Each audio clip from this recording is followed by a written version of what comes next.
What you're seeing behind me, you may never have seen at a fair before. You're gonna get to walk up those stairs and you're actually gonna stand at the top and look down and watch motorcycles race around the interior walls inside that wooden drum. It's gonna be incredible.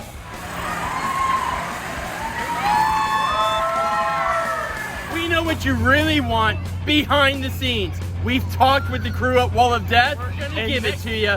They've agreed to let me stand in the middle with them and those motorcycles riding all around me. It's gonna be awesome. It's gonna rock. I can't wait. We don't know what Sandy's thought about this yet. This is what I'm talking about.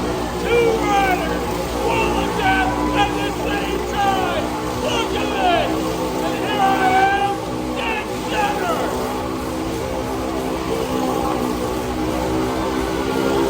I'm here with three of the Wall of Death riders, an incredible motorcycle stunt show. If one of you guys can tell me, or briefly a little bit about what the show is, for those who have never seen it before. It's a live motorcycle thrill show. It started right here in America. It's about 101 years. There's only 5 left traveling in America today. This is the Wild Wheels Thrill Arena. And basically we tried motorcycles and go-karts on the side of a 12-foot high vertical boardwalk. And like you said, there's only 5 left and we're standing on one of them. Wally here has been riding these walls for well over 35 years.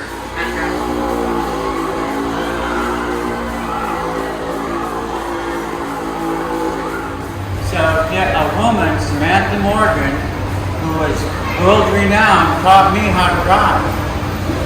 And unfortunately she passed away in 08, but still, to this day, when I see people riding, I can tell who she taught. And for those that don't know, in the show, tell us what you get recognition for on every show. I am the oldest continuously performing Wall of Death rider in the world. I'm not the best, I'm not the oldest one still living, but I move it, I have to set it up, I get to ride it, and so you have to say, continuously performing Wall of Death rider. He's saying he's not the best. Check out this clip right now of him riding on the wall.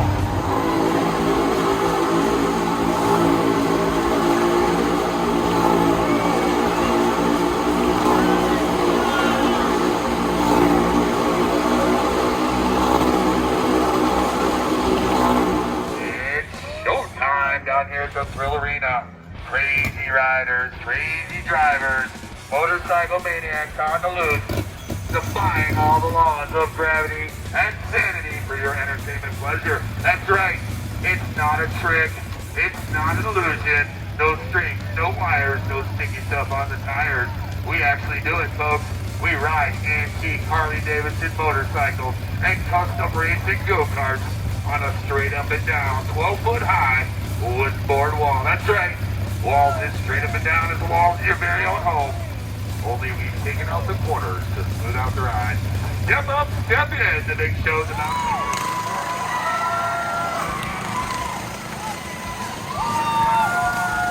Now, referencing women riders, Samantha trained us, you'd be honored to know that as of right now, there is only one female active Wall of Death rider in America, Sandy D with the California Hell Riders.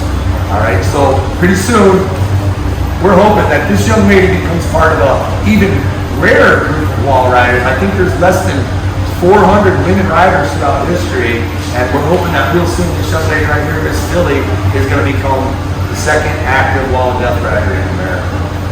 That's awesome. Most people ask, how does one become a Wall of Death rider? You get to see firsthand for yourself. We don't practice, we don't set this building.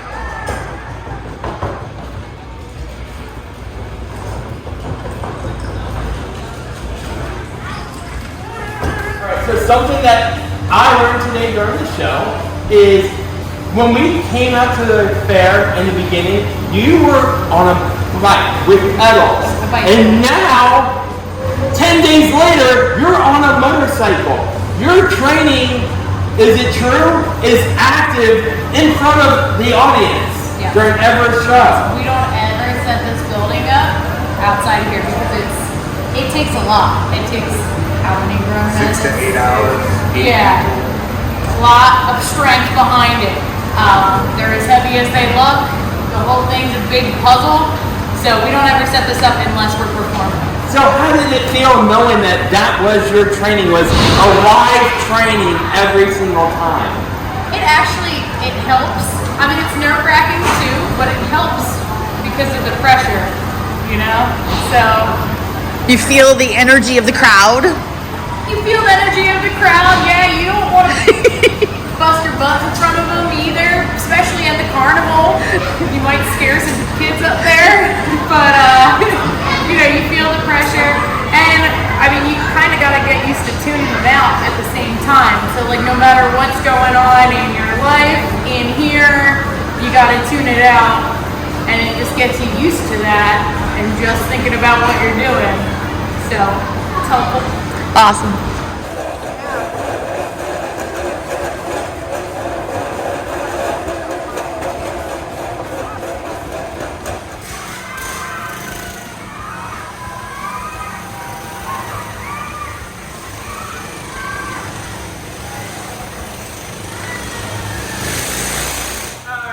I got a question about this. We've watched this thing go up on the wall. Can I get this at Walmart? Yeah. I can. Yeah. Will it go up on the wall? If you were trained properly. If I was trained We haven't done, okay, on this frame right here was actually just, it was longer. So all we did was we shortened it. We don't do anything specific to the motor, nothing specific to anything. Maybe adjust the brakes so you don't accidentally hear them, but it's right off the hardware store shelf. When I built my first motor, I went to the hardware store, bought the motor, popped it on, and put it on the wall. Sandy, you heard that? We're going shopping. There's a new adventure coming soon.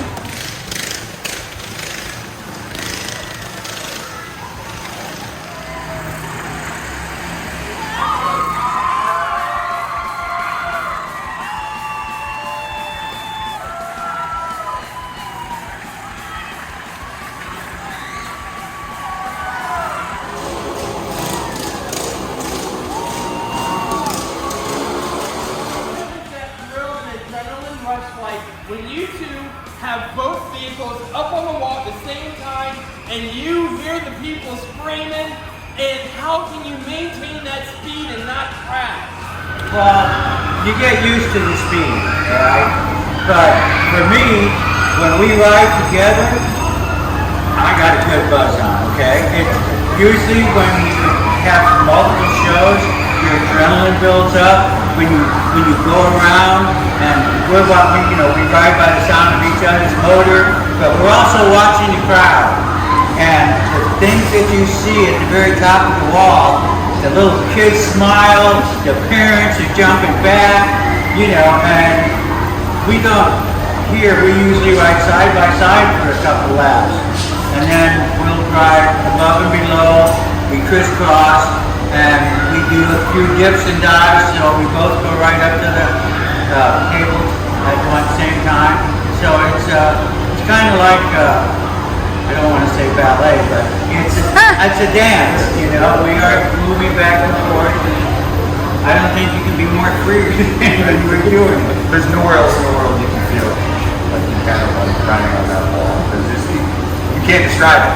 You know, when I'm lucky enough to be part of a very small number of people in the history of this sport, I think it's just over 3,000 in the history of the sport who call themselves Since wall. 1900. Wow. And it's part of a cool crowd to be a part of it. I'm thankful and grateful that, you know, I'm a part of it. And then Wally here's one who trained me. So we've been, from day one, we've been doing the race probably almost 13 years now. We've been riding together doing the race. So we watch each other when we're racing. I see where he's at, he sees where I'm at. You know, there's been a couple of close calls here and there, but we watch each other, so if something happens, I just stay up. They'll leave it at the track. It's like you said, it's like a ballet. It is like a ballet. Right. A thrill ballet.